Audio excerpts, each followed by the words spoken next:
Magandang araw. Isa sa magandang pagkain ng kambing yung mais. Yan, oh. Yan. Kapag tapos ko mag-harvest ng sweet corn natin na mais, syempre nakakain na rin tayo nun. Nailaga na natin.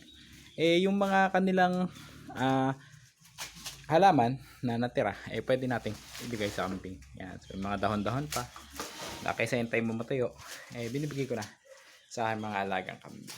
Yan. Para na sa ganun, dagdag busog. At may bonus pa yan na nilalagyan ko rin ng spinach para syempre pang tulong na rin sa kanilang kontra anemia sa ating mga kambing at dagdag sustansya, di ba? Okay, so pati bisiro niya tuwan-tuwa. Ayan na si Pebisco, malaki na. At ito ang kanyang inahin na si MY. Yan, yung iba naman nating kambing sa labas, pinapakain naman natin ng mga katawan ng saging na palusog din sa kanila at pang busog din. Okay, so yun lang. Happy goat racing sa inyo at ingat sa tag-init.